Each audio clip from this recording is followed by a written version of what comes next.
Hello student, welcome to my channel Sarwan lecturer. आज मैं आपको बताऊंगा क्लास 10 मैथ 2022 बोर्ड एग्जाम के लिए सबसे महत्वपूर्ण प्रश्न। अगर जितना मैं आपको प्रश्न बताने वाला हूं उतना कंप्लीट कर लोगे तो आपके बोर्ड एग्जाम के लिए 70 नंबर बिल्कुल पक्का हो जाएगा। ये वीडियो आपके लिए सबसे ज्यादा इंपॉर्टेंट है। मैथ में कुछ नहीं पढ़ा है तो ये वीडियो आप लास्ट तक देखना, आपको बहुत ही ज्यादा नंबर बोर्ड एग्जाम में मिलेगा। और ये आपका जो प्रश्न है 100% बोर्ड एग्जाम में आएगा।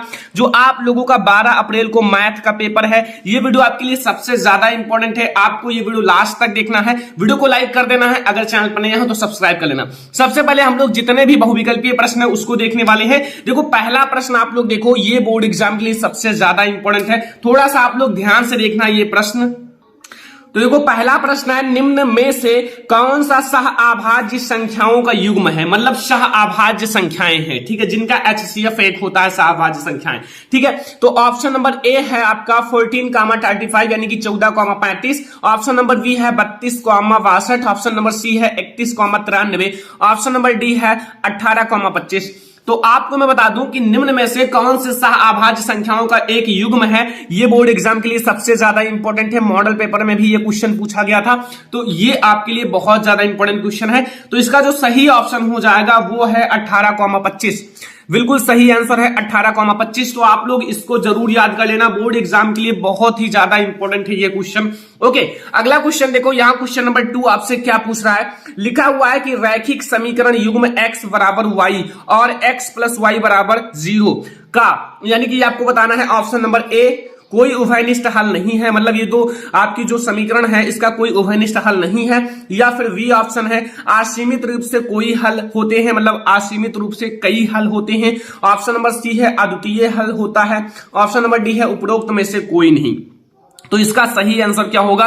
देखो जो आपका x बराबर y है और यहां x प्लस y बराबर 0 है, तो इसका अद्वितीय हल होता है, अद्वितीय हल होता है। ये केस आपने पढ़ा होगा, आपके बहुत ज्यादा इंपॉर्टेंट ये क्वेश्चन है 2 चर वाले रैखिक समीकरण युग्म का।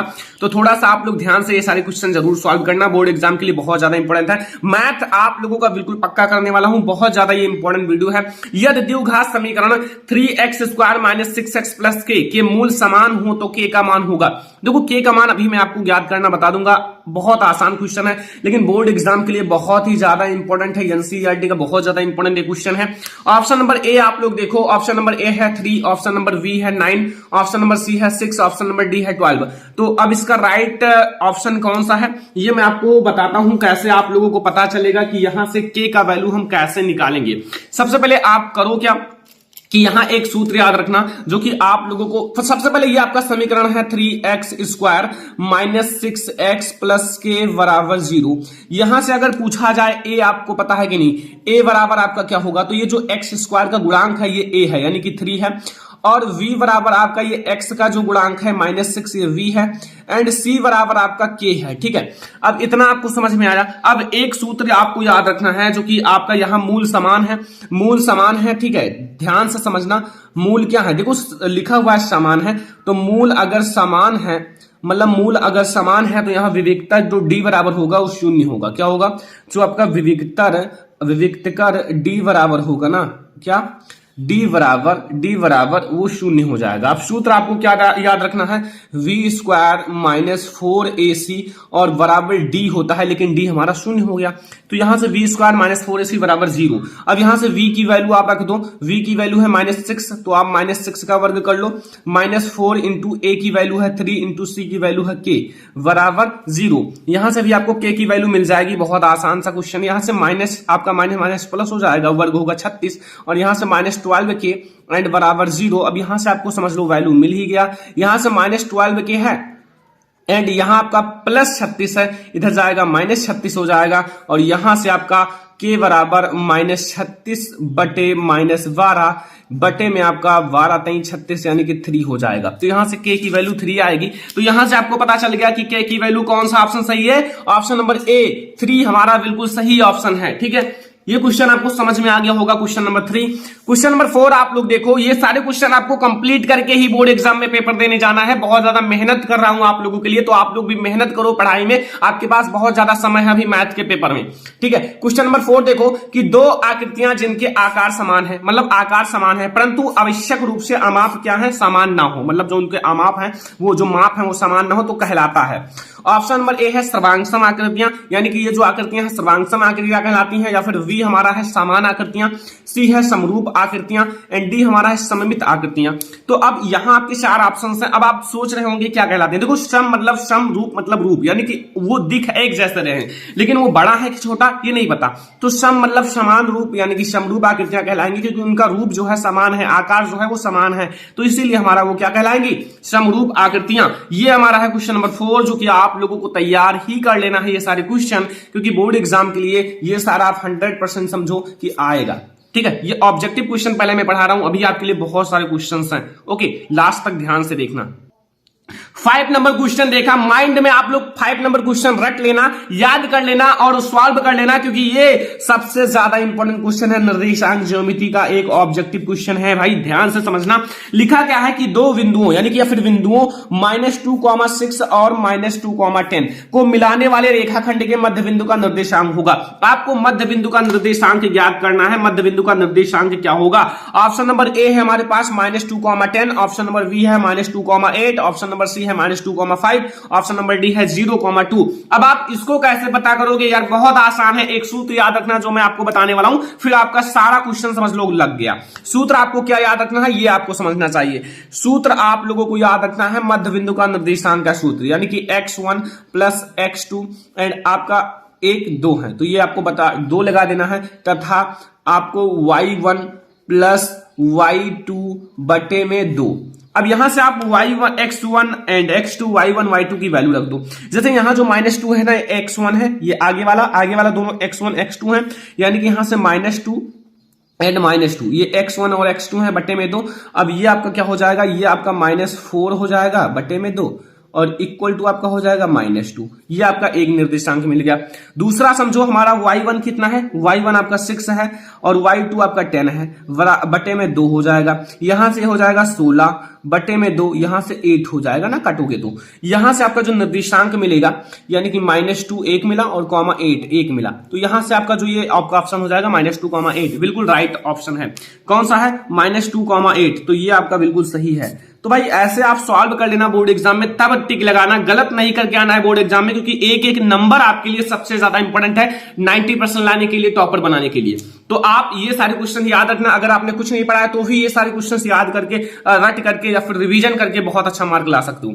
sin 2a बराबर 2 sin a, तब सत्य है कि a बराबर a का मान क्या होगा? ए ऑप्शन है 0 डिग्री, या बी है 45 डिग्री, या सी है 30 डिग्री, या फिर डी है 60 डिग्री। तो ये आपको बताना है कि हम यहां जो a की वैल्यू क्या रखें, 0 डिग्री रखें या 30 डिग्री रखें या 45 डिग्री रखें या 60 डिग्री रखें, कि जो हमारा sin 2a है वो बराबर हो जाए 2 sin a के। अब आप क्या रखोगे? कभी आपने सोचा है ये क्वेश्चन? देखो आप लोगों ने देखा होगा, एनसीईआरटी का क्वेश्चन है, बहुत ज्यादा इंपॉर्टेंट है। तो आपको मैं बताता हूं कैसे।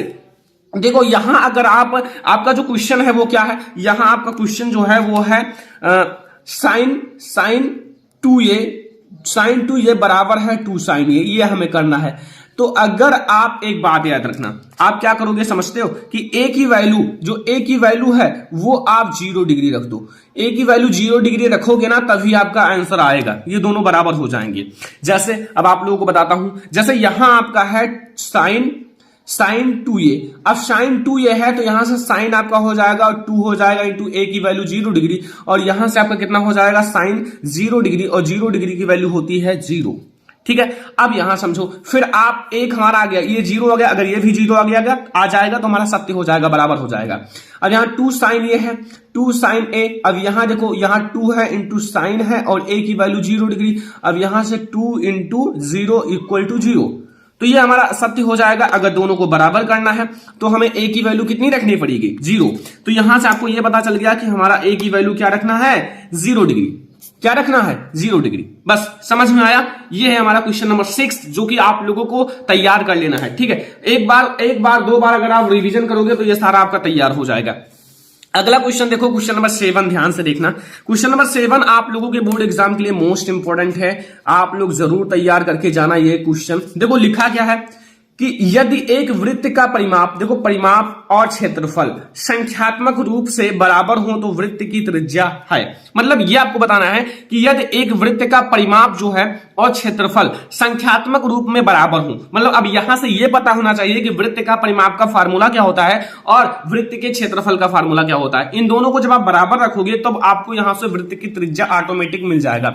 अब अगर आपको फार्मूला नहीं पता है तो मैंने ऑलरेडी पढ़ाया है, आप लोग सर्च कर सकते हो class 10 math formula by Sarwan lecturer, आपको हमारा वीडियो मिल जाएगा।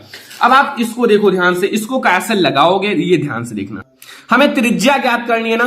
त्रिज्या अगर आपको ज्ञात करना है तो सबसे पहले आप एक काम करो, क्या मान लो कि माना हमारा वृत्त की त्रिज्या r है, तो r हम लोग वैल्यू ज्ञात करेंगे। तो यहां आप लोग मान लो, माना जो वृत्त है, वृत्त की त्रिज्या r है। क्या है बच्चा पार्टी? r है। अगर ये r है तो अब वृत्त का परिमाप बताओ, फार्मूला फटाक से आप लोग बताओ, क्योंकि इतना तो आप लोगों को पता ही होना चाहिए। वृत्त का परिमाप, वृत्त का क्षेत्रफल, ये सब छोटे छोटे फार्मूला। तो वृत्त का परिमाप का फार्मूला था 2 पाई r, और वृत्त का क्षेत्रफल का फार्मूला, वृत्त का क्षेत्रफल का फार्मूला क्या होता है? वृत्त का क्षेत्रफल का फार्मूला होता है पाई आर स्क्वायर, यानी कि पाई आर स्क्वायर। अब इन दोनों को अकॉर्डिंग टू क्वेश्चन बराबर रखना है, यानी कि प्रश्नानुसार ये कह रहे हैं कि मतलब इसका जो परिमाप है और क्षेत्रफल है संख्यात्मक रूप में बराबर हो। ठीक है, तो यहां आप लोगों का रहेगा 2 पाई आर 1 है और यहां आपका पाई आर स्क्वायर 1 है। ठीक है, यहां से आप पाई से पाई काट दो, ठीक है, आर से 1 आर काट दो, तो यहां से आर बराबर आपको 2 मिल जाएगा ना, तो यही आपका 2 आंसर हो जाएगा। यही तो हमें त्रिज्या मिल गई, यही हमारी त्रिज्या हो जाएगी, आर बराबर 2। तो यहां से हमारा आर की वैल्यू 2 जो हो जाएगा ना, वही आपका आंसर सही हो जाएगा। आर की वैल्यू जो हमारा आएगा 2 मात्रक बिल्कुल सही आंसर है। तो ये हमारा क्वेश्चन नंबर 7 जो कि आपका मोस्ट इंपोर्टेंट ऑब्जेक्टिव क्वेश्चन है। यार ये सारे क्वेश्चन कंप्लीट कर लो, आप लोग रिवीजन कर लो, थोड़ा मेहनत कर लो। ठीक है, अगला देखो यहाँ क्वेश्चन नंबर 8। क्वेश्चन नंबर 8 आप लोग देखो, ये बहुत आसान क्वेश्चन है, लेकिन बोर्ड एग्जाम में ये क्वेश्चन जो है ना सांख्यिकी से हर बार आता है। ऐसे टाइप के 1 से 15 तक की सम संख्याओं का समांतर माध्य होगी। 1 से 15 तक की आपकी सम संख्याओं का समांतर माध्य ज्ञात करना है। तो समांतर माध्य आपको ज्ञात करना है। ऑप्शन नंबर ए हमारा है 6, ऑप्शन नंबर बी हमारा है, मतलब ये आपका सी कर लो, ऑप्शन नंबर बी से कर लो, ऑप्शन नंबर बी है 10, ऑप्शन नंबर सी है 8, ऑप्शन नंबर डी है 12। अब इसको आप कैसे करोगे? देखो समांतर माध्य बहुत आसान होता है, अगर आप थोड़ा सा सही से लगाओ। देखो सा से हो गया समांतर, मा से हो गया माध्य, ये आपका शॉर्टकट है समांतर माध्य। देखो आपको 1 से 15 तक की बीच की सम संख्याओं को लेना है। तो अब आप करो क्या, 2 आपका सम संख्या है, 2 का पहाड़ा आप पढ़ते चले जाओ। 2 का आप लोग 2 दूनाई 4, 2 तेईस 6, 2 चौक 8, 2 पंचे 10, 2 छक 12, ठीक है 14, बस ये आपका हो गया। मतलब 2 से 15 तक के, मतलब 1 से 15 तक के बीच की सम संख्या। अब कितने हैं? 1 2 3 4 5 6 7 नीचे हैं। अब इसको आप जोड़ लो, ये आपका हो जाएगा, कितना हो जाएगा जोड़ लो। देखो आपका ये हो जाएगा 56 और बटे में 7, ये आपका कट कर देखो, आपका 7 8 56 तो 8 हो जाएगा। तो यहां जो आपका समांतर माध्य हो जाएगा वो 8 हो जाएगा। तो यहां से आपका कौन सा ऑप्शन सही है? Option number C 8। तो ये आपको समझ में आ गया ना, ये आपका ऑब्जेक्टिव क्वेश्चन नंबर 8 है। आई होप कि आपको ये सारे क्वेश्चन समझ में आ गया, जितना मैंने मैथ का ऑब्जेक्टिव क्वेश्चन पढ़ाया। अब आप लोगों को कोई दिक्कत नहीं होगा, सारे क्वेश्चन समझ में आ गया। तो ये सारे क्वेश्चन आप रिवीजन कर लेना। अभी हमारे पास बहुत ज्यादा इंपॉर्टेंट क्वेश्चन है जो आपके साथ बताना है, आप लोगों को बताना है। इतने क्वेश्चन जितना मैं बताने वाला हूं उतना पढ़ लेना यार, आपको बोर्ड एग्जाम में बहुत अच्छा मार्क आएगा। तो चलो अब हम लोग अगला क्वेश्चन देखते हैं। ये क्वेश्चन देखो बोर्ड एग्जाम के लिए मोस्ट इंपोर्टेंट है। लिखा क्या है? सबसे पहले ये देखो, लिखा हुआ है सिद्ध कीजिए कि √5 एक अपरिमेय संख्या है। वेरी इंपॉर्टेंट है ये क्वेश्चन, आप जरूर सॉल्व करके जाना। जैसे √5 भी पूछ सकता है, यहां √7 भी पूछ सकता है, √3 भी पूछ सकता है। ठीक है, तो ऐसे में आप याद रखना, ये आप लोगों के लिए सिद्ध करना है कि √5 एक अपरिमेय संख्या है। तो आइए अब हम लोग इस क्वेश्चन को सॉल्व करते हैं, बहुत ही ज्यादा इंपॉर्टेंट है। सबसे पहले आपको इसके विपरीत मानना है कि माना कि जो आपका √5 है, √5 क्या है? एक परिमेय संख्या, मतलब हमें अपरिमेय सिद्ध करना है। तो सबसे पहले आपको इसका विपरीत लेना होगा, परिमेय संख्या मानना होगा। ये सारे क्वेश्चन आप कंप्लीट ही कर लेना, ठीक है। परिमेय संख्या है मतलब आपको छोड़ना नहीं है ये सारे क्वेश्चन। तो √5 क्या है? एक परिमेय संख्या है। अगर एक ये परिमेय संख्या है तो √5 अगर परिमेय संख्या है तो परिमेय संख्या को हम लोग P/Q के रूप में लिख सकते हैं। किसके रूप में? P/Q के रूप में लिखा जा सकता है। लेकिन जहां आप लोगों का P है, P और Q क्या है? P और Q क्या है बताओ? सहअभाज्य संख्या है, सहअभाज्य संख्या है, सहअभाज्य, ठीक है। ये आपको पता होना चाहिए, सहअभाज्य संख्या है, ठीक है। तो अब आपको ये पता चल गया। लेकिन एक बात और, एक केस और पता होना चाहिए, तथा जो यहाँ की Q की वैल्यू है, Q ये जो आपका Q है, हर है, ये 0 के बराबर नहीं होना चाहिए। इतना आपको केस पता होना चाहिए क्योंकि ये परिमेय संख्या के लिए इंपॉर्टेंट है इतना चीजें। अब अगर इतना पता है तो आप दोनों पक्षों का वर्ग कर लो। जो दोनों पक्ष हैं, दोनों पक्षों का वर्ग करने पर, दोनों पक्षों का वर्ग करने पर, अगर आप दोनों पक्षों का वर्ग करोगे तो क्या होगा? जैसे आपका √5 है, इसका वर्ग कर लो, और आप लोगों का P/Q है, P/Q इसका वर्ग कर लो। तो अगर आप इन दोनों का वर्ग कर लोगे तो यहां √5 का वर्ग 5 हो जाएगा और P का वर्ग P² हो जाएगा और आप लोगों का Q का वर्ग आप लोगों का Q² हो जाएगा, ठीक है। अब देखो ध्यान से, यहां से Q² बराबर हमारा क्या हो जाएगा? ये Q² यहां आएगा तो 5 इसके नीचे आ जाएगा, P के नीचे, P² के नीचे 5। इसको आप समीकरण नंबर 1 नाम दे देना। और आप लोगों को एक चीज लिखना है ध्यान से, ये बहुत ज्यादा इंपॉर्टेंट चीज है। अगर ये 5 जो है P को विभाजित करता है या फिर P² को विभाजित करता है, जो P² है तो 5 P को भी विभाजित करेगा। इतना आप याद रखना। कहने का मतलब है अगर 5 जो है P² को क्या करता है? विभाजित करता है, विभाजित करता है। अगर P जो है, नहीं 5 जो है P² को विभाजित करता है तो याद रखना कि 5 जो है P को भी विभाजित करेगा, P को भी विभाजित करेगा या फिर करता है। ध्यान से समझना, ये आपको कंप्लीट ही करके जाना है ये क्वेश्चन, क्योंकि ये क्वेश्चन हर बार बोर्ड एग्जाम में आता है। तो भाई अब की बार जो आप लोगों के बोर्ड एग्जाम में ये क्वेश्चन 100% आएगा मैथ के, ठीक है, 2022 बोर्ड एग्जाम में। अब देखो अगर इतना कैसेज हो गया ना, तो अब हम लोग तब आप लोगों का एक चीज और है कि जो आप लोगों का लिखना है, हम जो P है, P को हम लोग 5m लिख सकते हैं। अगर यहां कोई दूसरी चीज होता, √ आपका 7 होता, ठीक है, तो यहां हम लोग 7m कर देते, ठीक है। ध्यान से समझना, अगर √2 होता तो हम लोग यहां 2m कर देते, लेकिन यहां √5 है इसलिए हम लोग 5m करे हैं। तो यहां लिख सकते हैं ना, इतना लिख सकते हैं। ध्यान से समझना यार, आपको ये पूरा क्वेश्चन समझना है। लिख सकते हैं जहां आप लोगों का यम क्या है? यम कोई पूर्णांक है, यहां यम कोई आप लोगों का पूर्णांक है, ओके। अब आप लोग समझो, अब समीकरण 1 में जो आप लोगों का समीकरण फर्स्ट है, अब जो आप लोगों का समीकरण फर्स्ट है या फिर समीकरण 1 में क्या करेंगे? P का मान P बराबर 5m रखने पर रख देंगे, P बराबर 5m रखने पर। अब P बराबर आप 5m रखोगे यानी कि Q² बराबर P की वैल्यू आप 5m का वर्ग कर लो, 5m का वर्ग और बटे में आपका 5 हो जाएगा ना। यहां देखो समीकरण 1 में मैंने केवल P की वैल्यू रखा है बस। यहां से आपका Q² हो जाएगा बराबर कितना? आपका यहां से आपका 25 हो जाएगा, 25m² और बटे में 5, ये कट जाएगा, 5 बचेगा।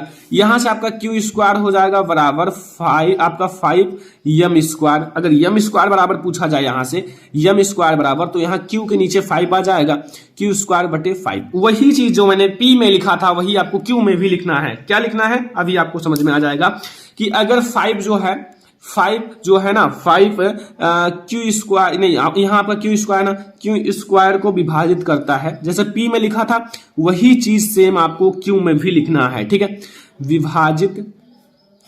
विभाजित करता है, क्या करता है? विभाजित करता है, ठीक है। तो क्या होगा? आपका 5 जो है Q को भी विभाजित करेगा, 5 जो है Q को भी विभाजित करता है, विभाजित करता है। ये आपको समझ में आ गया ना? अगर इतना चीजें आपको समझ में आ गया तो ये क्वेश्चन आपको समझो कि समाप्त हो गया, चुटकियों में लग जाएगा। अब आपको थोड़ा सा और समझना है, बस आपका सारी चीजें क्लियर हो जाएगा। यहां से हमें क्या मिला, P और Q का उभयनिष्ठ गुणनखंड 5 मिला। बट जो सहभाज्य संख्याएं होती हैं, मैंने P और Q को क्या माना है, सहभाज्य संख्याएं, इनका जो मतलब उभयनिष्ठ गुणनखंड या HCF होता है केवल 1 होता है। इसलिए आप लास्ट में छोटी सी चीज लिख देना कि समीकरण 1 जो आपका समीकरण फर्स्ट है ये, और इसको आप समीकरण सेकंड नाम दे दो, ठीक है, कोई दिक्कत है नहीं। समीकरण सेकंड में क्या हुआ, समीकरण फर्स्ट और समीकरण सेकंड में P तथा Q का उभयनिष्ठ गुणनखंड 5 है। अगर इसका उभयनिष्ठ गुणनखंड 5 है तो √5 एक परिमेय संख्या नहीं है, क्योंकि इसका उभयनिष्ठ गुणनखंड 1 से ज्यादा नहीं होता। तो इसलिए हमारा जो √5 है एक अपरिमेय संख्या है। तो यहां से आपका ये पूरा क्वेश्चन लग चुका है। यहां से मैंने सिद्ध कर दिया, यहां से प्रूव कर दिया कि हमारा √5 क्या है, एक अपरिमेय संख्या है। इसको आप लोग जरूर सॉल्व करके जाना, 100% आप समझ लेना कि पेपर में आएगा तो आएगा, ठीक है, ये समझ लेना। आपकी बोर्ड एग्जाम के लिए बहुत ही ज्यादा इंपॉर्टेंट है, तो आप लोग जरूर इसे सॉल्व करके जाना। चलो हम लोग देखते हैं सेकंड नंबर क्वेश्चन। ये क्वेश्चन देखो बोर्ड एग्जाम के लिए बहुत ही ज्यादा इंपॉर्टेंट है। सेकंड नंबर क्वेश्चन ध्यान से देखना। लिखा हुआ है ज्ञात कीजिए कि रैखिक समीकरण युग्म, रैखिक समीकरण युग्म क्या है, 2x - 3y = 8 और फिर दूसरा है 4x - 6y = 9 संगत है या फिर असंगत, संगत है या फिर असंगत, ये आपको बताना है। अब ये इतना ज्यादा इंपॉर्टेंट है कि बोर्ड एग्जाम में कई बार पूछा गया है। अब आपको करना क्या है, सबसे पहले आपको ये जो समीकरण है ना, इसको आपको दूसरे टाइप से लिखना है। कैसे, सबसे पहले आपको इसको लिखना है, जो आप लोगों का दिया गया समीकरण है, दिए गए समीकरण युग्म को निम्न प्रकार से व्यक्त किया जा सकता है। जो दिया गया, दिया या फिर दिए गए, ठीक है, दिए गए लिख देना, दिए गए जो आप लोगों का दिए गए समीकरण युग्म है, क्या है, दिए गए समीकरण युग्म, दिए गए समीकरण युग्म को निम्न प्रकार से व्यक्त कर सकते हैं। निम्न प्रकार से व्यक्त किया जा सकता है, व्यक्त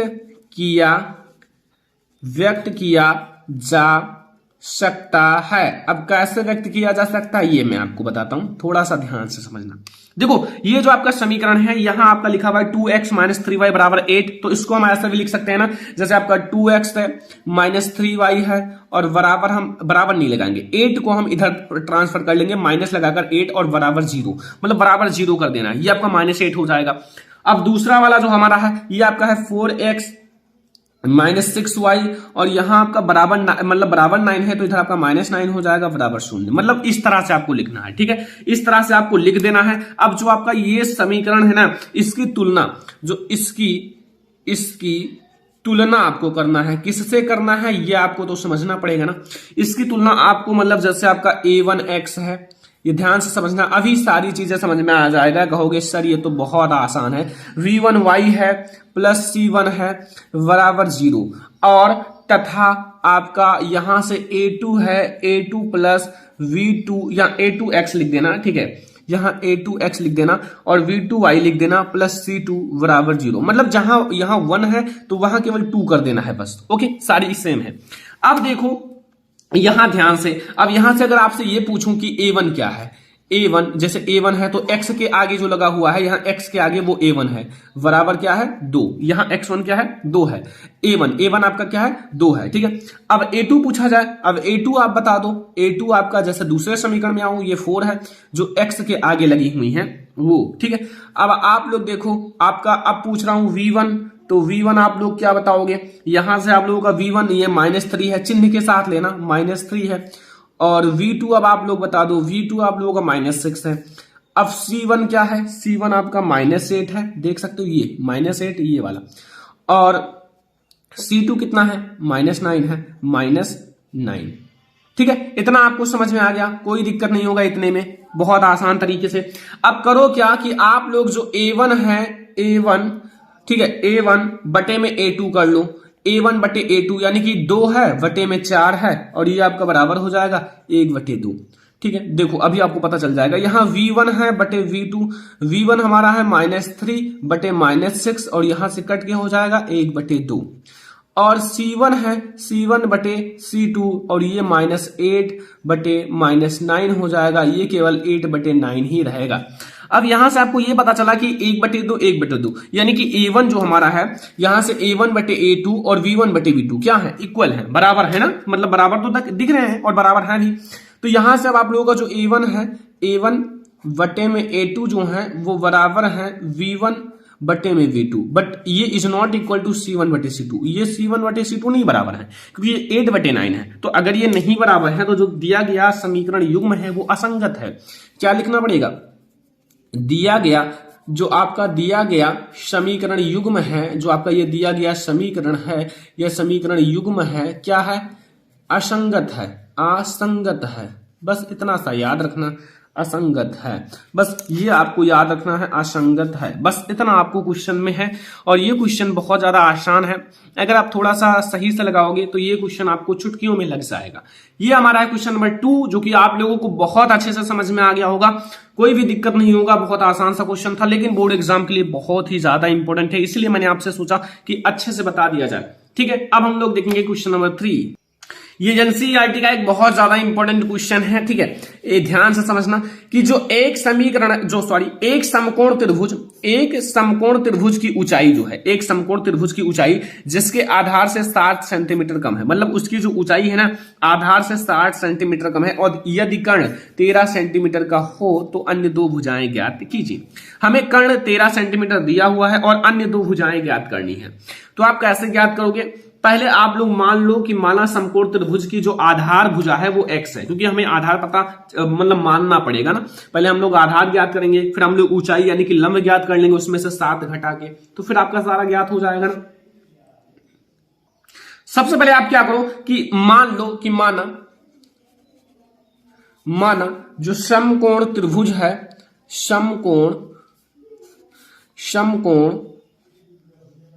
समकोण त्रिभुज की जो आधार है ना, आधार भुजा, ठीक है, आधार भुजा वो कितना है? वो आप लोग मान लो कि x है, मतलब x सेंटीमीटर है। क्या है? x सेंटीमीटर है। मतलब अगर यहां बात की जाए जो समकोण त्रिभुज की आधार की भुजा है वो x सेंटीमीटर है। अब आपको पता है चूंकि आप लोगों को पता है कि समकोण जो आप लोगों का समकोण त्रिभुज है, समकोण त्रिभुज की ऊंचाई जो है, मतलब ऊंचाई अगर ज्ञात करना है तो समकोण त्रिभुज की जो ऊंचाई है ना, ऊंचाई जैसे हमें ऊंचाई पता चला है ना यहां से, तो ऊंचाई आधार से 7 सेंटीमीटर कम है। आधार से 7 सेंटीमीटर क्या है? कम है, 7 सेंटीमीटर कम है। तो मतलब अगर 7 सेंटीमीटर कम है तो आप लोगों का जो मतलब समकोण त्रिभुज है, समकोण त्रिभुज देखो जो ऊंचाई होता है वो लंब होता है। ऊंचाई क्या होता है? लंब होता है। तो समकोण त्रिभुज की ऊंचाई कह सकते हो, या फिर क्या कह सकते हो, या फिर लंब भुजा कह सकते हो। इतना तो आपको पता ही होगा, बहुत आसान है। लंब भुजा आपका क्या है? आधार अगर आपका x है तो x यानी कि आधार हमारा कितना है? x है। ध्यान से समझना, x है और x में से हमें 7 घटा लेना है क्योंकि इससे 7 सेंटीमीटर कम है। तो ये हमारा हो जाएगा x - 7 और सेंटीमीटर। इतना आपको पता चल गया। कोई दिक्कत होगा, कोई कंफ्यूजन होगा तो आप लोग बता सकते हो। अब यहां से हमें आधार भी पता चल गया, आधार भी और लंब भी और कर्ण भी हमारा 13 सेंटीमीटर है। तो अब आप लोग क्या करोगे? अब आप लोग तब पाइथागोरस प्रमेय का सूत्र लगाओ। तब क्या लगाओगे? पाइथागोरस, ठीक है, पाइथागोरस प्रमेय का सूत्र, पाइथागोरस प्रमेय से, ठीक है। अब पाइथागोरस प्रमेय से आपको पता होगा, ये ऑलरेडी आपको पता है, ये बोर्ड एग्जाम के लिए इंपॉर्टेंट भी है, इसका प्रमेय सिद्ध करने के लिए आता है। अगर आपको नहीं पता तो कमेंट कर देना, मैं एक वीडियो में बना दूंगा पाइथागोरस प्रमेय कैसे सिद्ध करें। बहुत ज्यादा इंपॉर्टेंट है बोर्ड एग्जाम के लिए, तो आप लोग कमेंट करोगे तो मैं जरूर बनाऊंगा। आप लोगों का कोई भी सुझाव है तो कमेंट बॉक्स में बता दिया करो। लंब स्क्वायर जो होगा वो प्लस होगा आधार स्क्वायर के, जो आप लोगों का आधार स्क्वायर, देखो लंब स्क्वायर, यहां आप लोग स्क्वायर बाहर लगाना, लंब स्क्वायर प्लस आधार स्क्वायर ये बराबर होता है कर्ण स्क्वायर के, ठीक है, कर्ण स्क्वायर के, जो कर्ण स्क्वायर के बराबर ये दोनों का योग होता है। तो अब यहां से लंब की बात की जाए तो यहां से x-7 है ना, इसका स्क्वायर कर लो, प्लस कर्ण आधार आपका x का स्क्वायर कर लो, ये तो वैसे भी स्क्वायर है, और हमारा कर्ण है 13 का वर्ग कर लो, ठीक है। यहां से इतनी चीजें आपको समझ में आ गई होंगी।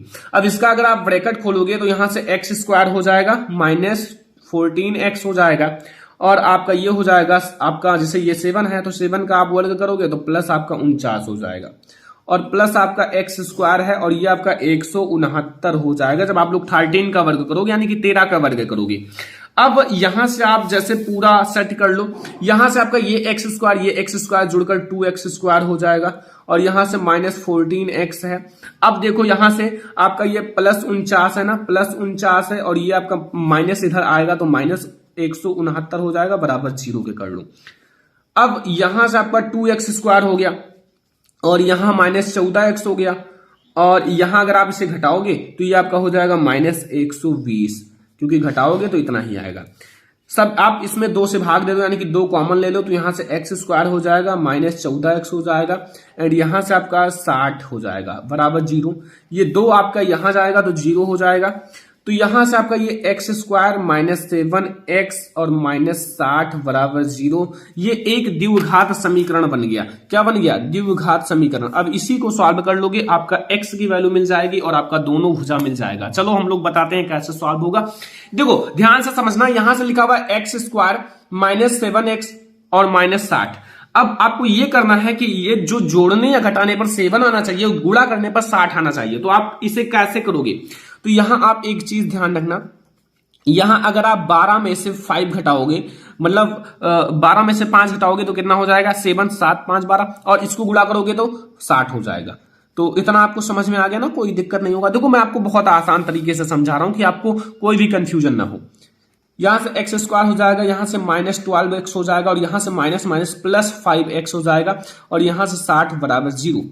अब देखो यहां से आप x कॉमन ले लो, तो यहां से x -12 हो जाएगा, और यहां से +5 कॉमन ले लोगे तो x, और 12 पंचे 60, ये 12 हो जाएगा, ठीक है, बराबर 0।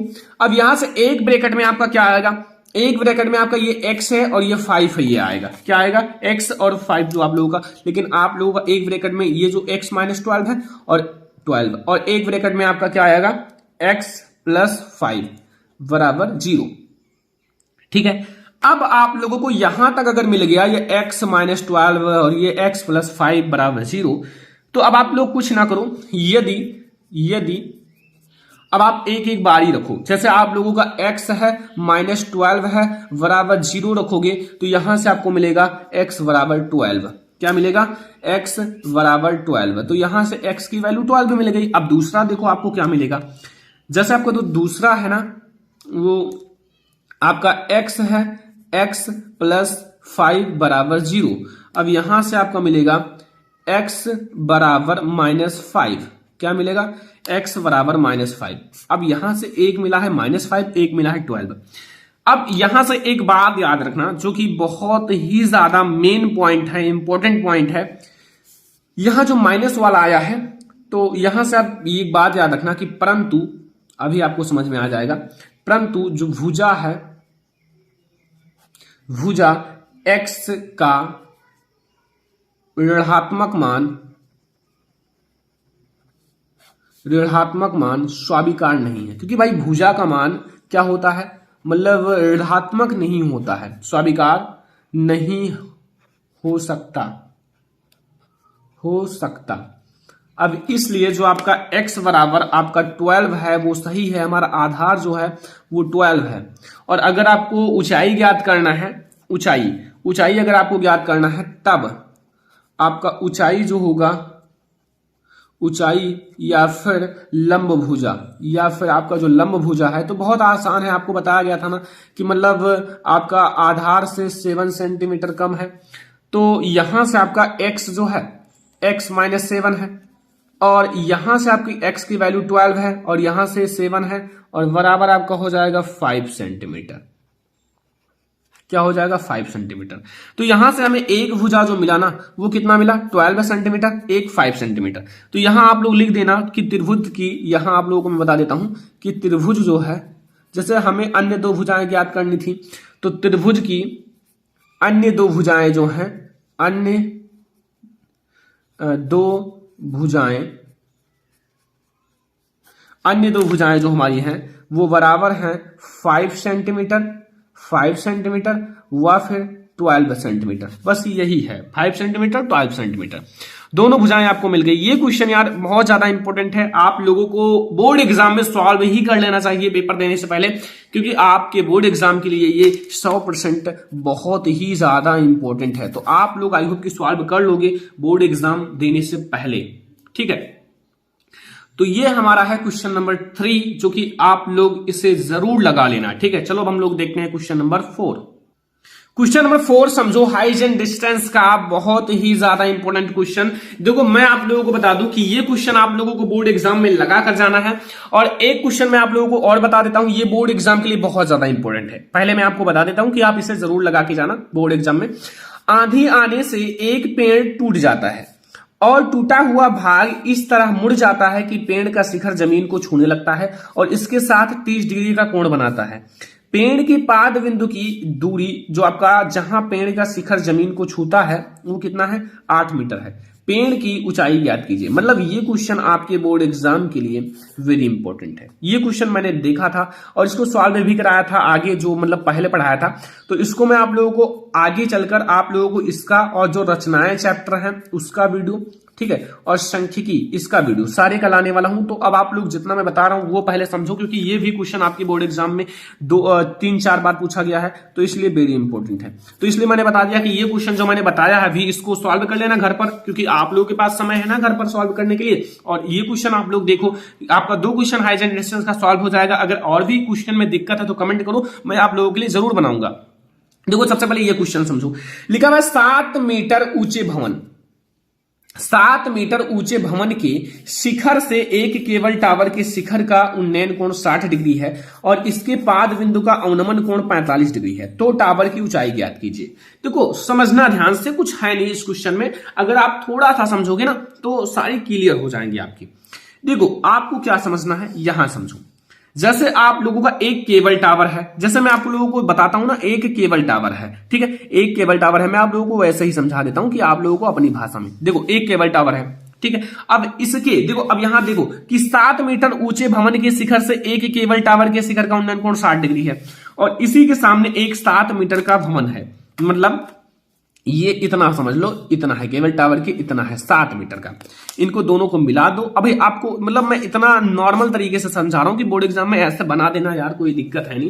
अब देखो, अब सारी चीजें अब आपको समझना है, क्योंकि चित्र सबसे ज्यादा इंपॉर्टेंट होता है हाइट एंड डिस्टेंस में। अगर आपको चित्र समझ में आ गया ना तो समझो पूरा समझ में आ गया।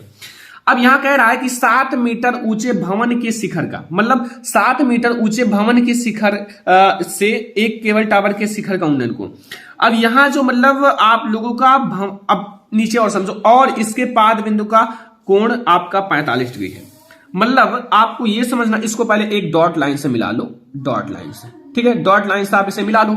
अब एक बात समझना है जो मैं आपको बता रहा हूं कि मतलब आप लोगों को यहां से इसे मिलाना है इसके, ठीक है। वही कह रहा है कि मतलब जो 7 मीटर ऊंचे भवन के शिखर से केबल टावर के शिखर मतलब का उन्नयन कोण 60 डिग्री है। मतलब ये भवन का शिखर है और ये केबल टावर का शिखर है और इन दोनों के बीच का जो कोण है वो 60 डिग्री है। यार ऐसा समझो कि आप लोग जिंदगी भर याद रहे, 60 डिग्री है। अब आप लोग इतना समझ में आ गया। अब आप लोगों को ये नीचे वाला पाद बिंदु को मिलाना है। मतलब ये जो पाद बिंदु है यहां से आप इसे मिला लेना, ठीक है। मतलब मैं आपको मिला देता हूं, कोई दिक्कत है नहीं। इसको आपको यहां मिलाना है, ये पाद बिंदु है। अब पाद बिंदु का जो आप लोगों का है वो 45 डिग्री है। कितना है?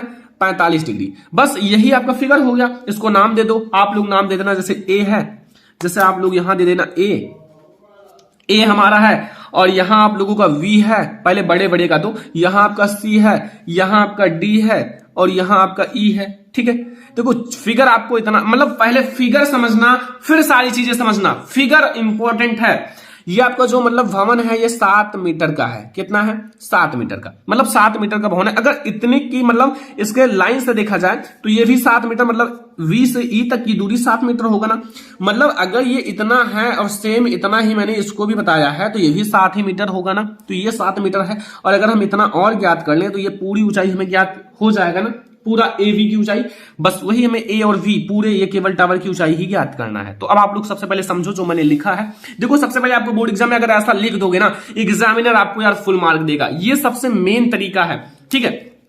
सबसे पहले लिखना है कि माना AV जो है, AV एक केबल टावर है। क्या है? जो AV है एक केबल टावर है। मतलब यहां हमारा A जो ए है और यहाँ वी है, क्या है, एक केबल टावर है। चलो ये आपको समझ में आ गया, एक केबल टावर है, उसी धरातल से एक भवन सी डी है, उसी धरातल से मतलब उसी के धरातल से एक भवन ये सी है और एक भवन डी, मतलब सी डी एक भवन है, ये आपका एक भवन है। ठीक है, पहले फिगर को समझना यार, जिसकी ऊंचाई 7 मीटर है। अब इसकी ऊंचाई तो मैंने बता दिया कि ये 7 मीटर ऊंचा है, ये तो मैंने ऑलरेडी बताया है, 7 मीटर ऊंचा है। भवन के शिखर सी से क्षैतिज धरातल के समांतर एक रेखा सीई है, ये मतलब ये इसके धरातल के सीई है, इसी के। अब प्रश्नानुसार भवन के शिखर से केबल टावर के शिखर का उन्नयन कोण आपका कोण ACE आपका 60 डिग्री है और टावर के पाद बिंदु का अवनमन कोण आपका ECV आपका है 45 डिग्री। मतलब इतना आपको समझ में आ गया तो समझ लो सारा क्वेश्चन आपको समझ में आ गया। अगर आपको इतना समझ में आ गया तो आप लोग अब समझो, यहां से जो हमारा EV है, मैंने अभी आपको बताया है कि यहां से जो आपका E एंड V है, E एंड V, ये आपका किसके बराबर है, CD के। मैंने यार पहले ही फिगर में समझा दिया कि अगर जो आप लोगों का ये EV है ये CD के बराबर है, क्योंकि ये 7 है तो ये भी 7 हो सकता है, क्योंकि मैंने यहाँ डॉट लाइन से मिला दिया तो इतना आपका 7 होगा। ठीक है, इतना आपको समझ में आया। तो मतलब कहने का मतलब क्या है कि ये आप लोगों का है, यानी कि इक्वल टू आप लोग यहाँ क्या लिख सकते हो, EV भी आप 7 मतलब EV है, EV भी आप लोग 7 मीटर लिख सकते हो, 7 मीटर लिख सकते हो। मतलब यहां तक कोई कंफ्यूजन नहीं होगा। अब हम लोग क्या करेंगे, अब आप लोग लो समकोण त्रिभुज। अब हम लोग क्या करेंगे, समकोण त्रिभुज लेंगे। कौन सा समकोण त्रिभुज है, त्रिभुज BEC।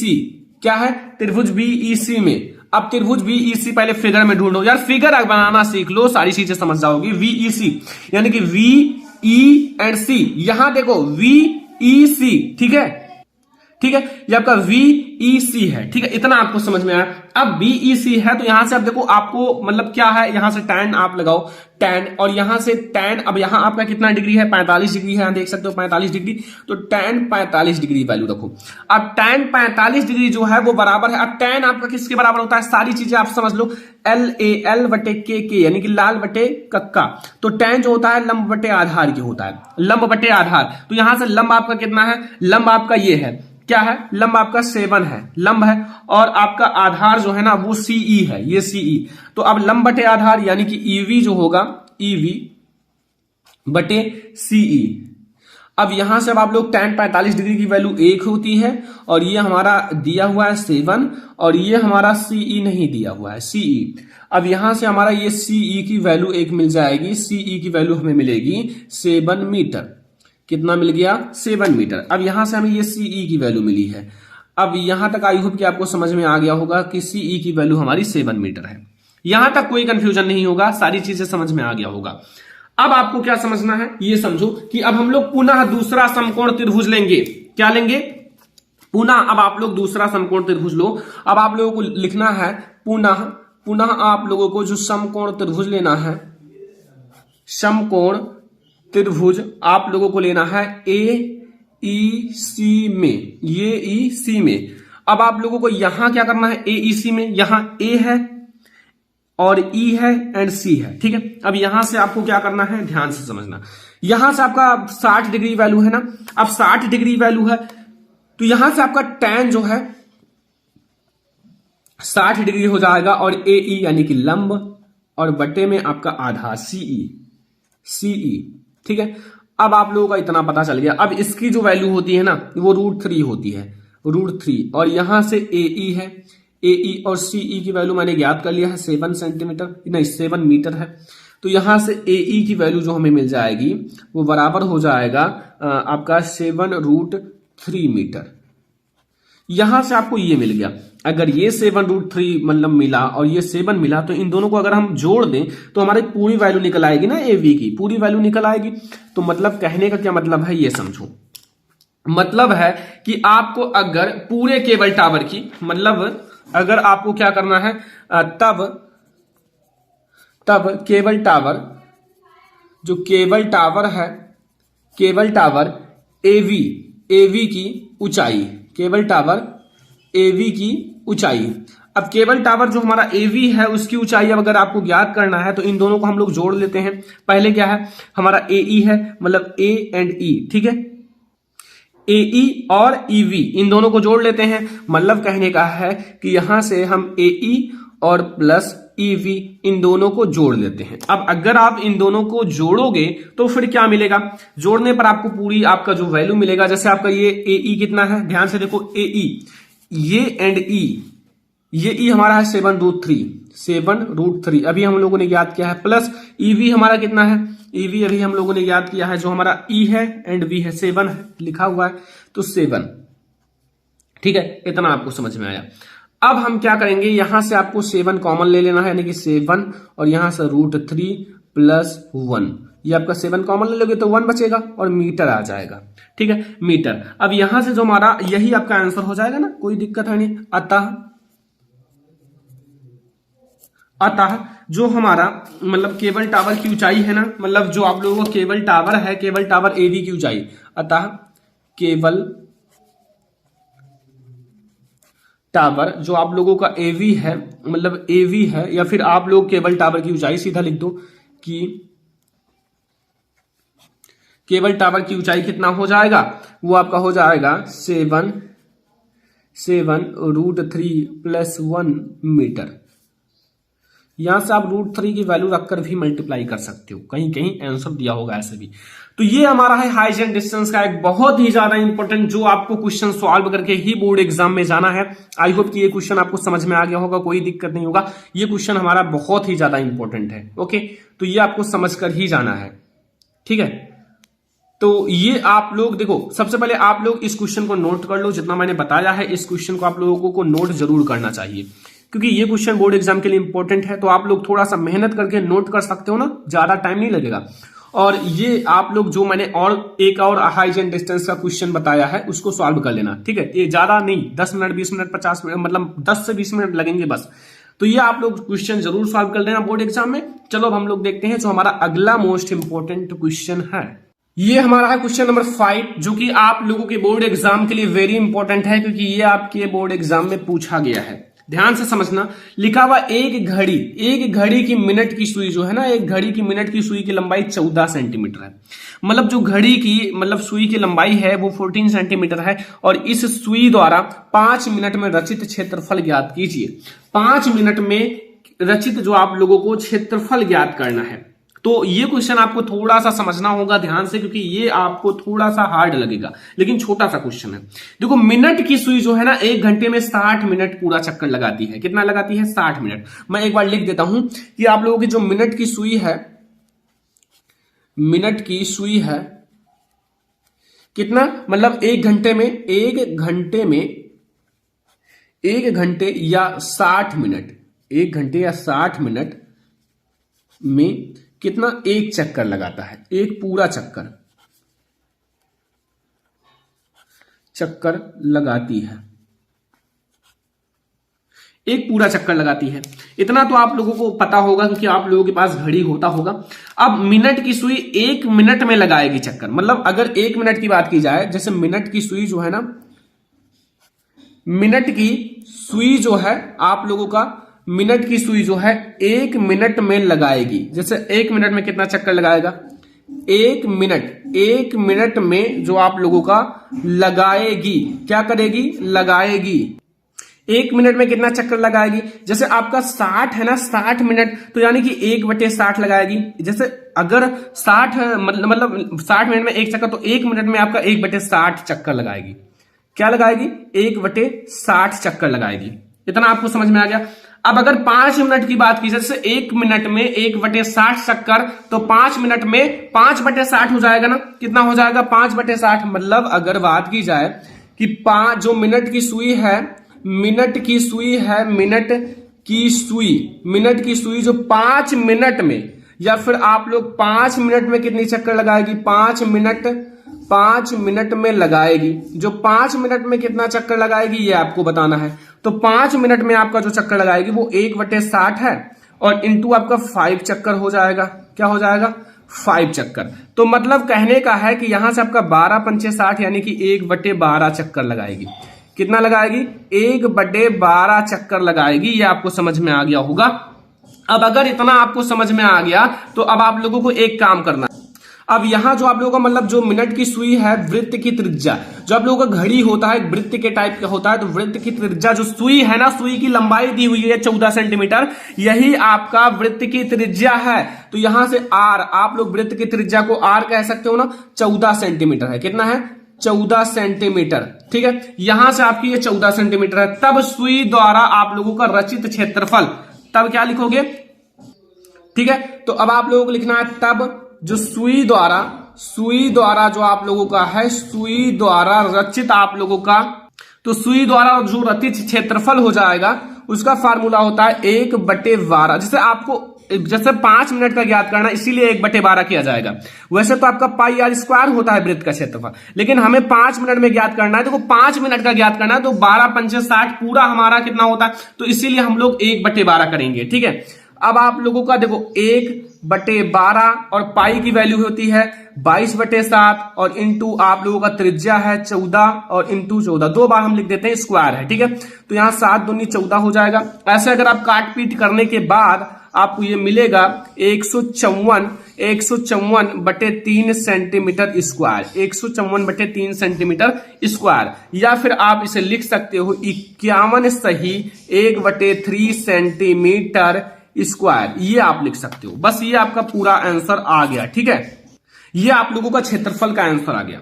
तो ये है हमारा आज का सबसे महत्वपूर्ण वीडियो। ये वीडियो अगर आप कंप्लीट देख लिए होंगे तो आप लोगों को मैथ में बहुत ही ज्यादा मदद मिलेगा। और ये वीडियो आपके लिए सबसे ज्यादा इंपॉर्टेंट है। जितना मैंने ऑब्जेक्टिव क्वेश्चन पढ़ाया है और जितना मैंने क्वेश्चन पढ़ाया है, इन सारे को आपको कंप्लीट कर लेना है। आपको बोर्ड एग्जाम में ये सारे क्वेश्चंस 100% देखने को मिलेगा। तो आई होप कि आपको ये वीडियो जरूर पसंद आया होगा। और ऐसे ही मैं आप लोगों के लिए और बहुत सारे वीडियो लाऊंगा। तो ये वीडियो आपको लाइक भी करना है, शेयर भी करना है अपने फ्रेंड्स के साथ। अगर और भी मैथ की ऐसी वीडियो चाहिए तो कमेंट करना। मैं आप लोगों के लिए बहुत ही जल्दी मैथ की एक बहुत बड़ी मैराथन क्लास लाने वाला हूं। तो वीडियो को शेयर कर देना अपने फ्रेंड्स के साथ, ताकि उन्हें भी पता चल सके कि सरमन लेक्चरर चैनल पर क्लास 10 की पूरी तैयारी कराई जा रही है। तो चलो फिर इस वीडियो को लाइक जरूर करना, शेयर जरूर करना, चैनल पर नहीं हो तो सब्सक्राइब कर लेना। चलो फिर मिलते हैं नेक्स्ट इंपॉर्टेंट वीडियो में, तब तक के लिए धन्यवाद।